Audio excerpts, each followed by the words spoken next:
Around 4.5 billion years ago, the young Earth witnessed a violent impact. It collided with an ancient Mars-sized protoplanet called Theia. The impact was so powerful that it created an enormous debris field out of which the Moon formed. This is known as the giant impact hypothesis, or the Big Splash. Calculations suggest that Theia might have hit the Earth at a velocity of 9.8 kilometers a second at an angle of 45 degrees. The collision would have sent a shockwave around the Earth over the next few hours and created a debris field out of which the Moon eventually formed over the next millions of years.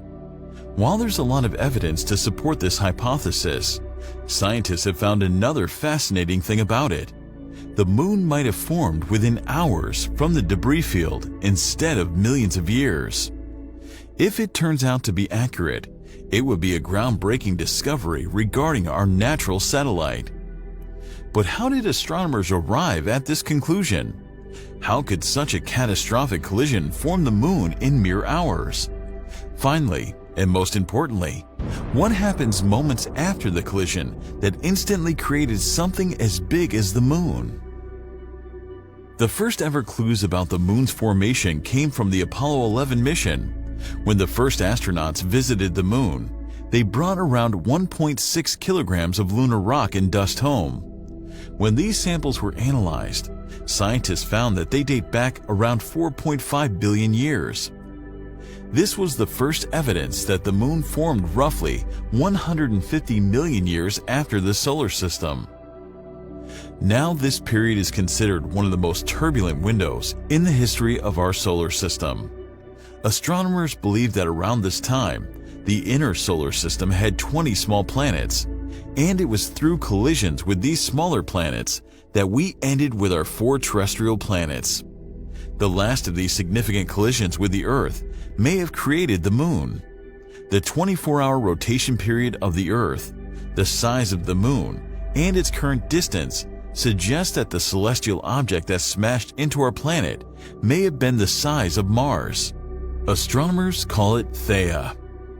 The conventional hypothesis proposes that as Theia crashed into Earth, it was shattered into millions of pieces. First, the remains merged with vaporized rocks and gas from the young Earth's mantle. Then, over the next millions of years, these pieces slowly mingled into a disk, and a molten sphere of the Moon cooled and coalesced around it. Astronomers have been betting on this theory since the mid-1970s. But recent research introduces a plot twist. The Moon might not have formed slowly and gradually. Instead, it might have been created within just a few hours. So what led astronomers to arrive at this conclusion? If the prevailing theory is correct, then the Moon is made chiefly out of Theia. However, the composition of many lunar rocks analyzed so far resembles the rocks found on Earth.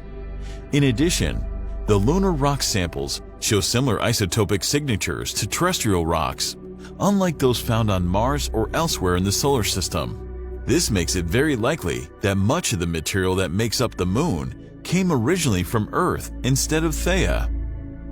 Furthermore, even the Earth's spin and the Moon's orbit have similar orientations, which is quite striking. So to investigate other possible scenarios for Moon formation after the collision, in addition to the existing ones, researchers used a computer program called SWIFT. This program simulates complex gravitational and hydrodynamic forces that come into play during and after a collision. The team ran the program on a supercomputer nicknamed Cosma. It must be noted that simulating such violent collisions is quite complex. One has to keep on testing until increased resolution stops changing the results. So considering these intricacies, the team simulated hundreds of Earth-Theia collisions, assuming different angles, spins, and speeds.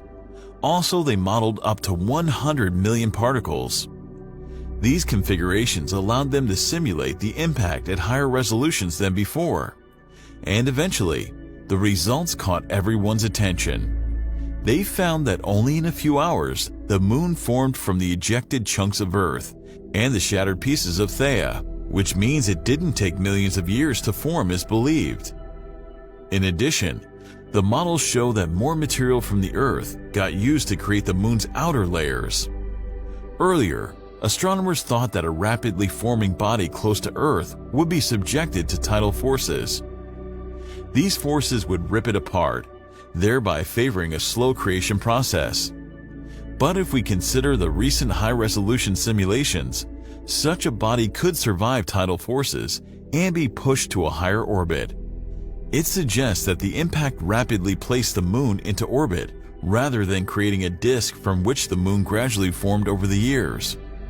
If you look at these snapshots from the simulations, you can see an early separation between the proto-Earth, shown in an orange hue, and the outer remnant of the impactor, represented by yellow and brown. Then the inner remnant transfers angular momentum to the satellite of ejected proto-Earth, and Theia material and slingshots it into orbit.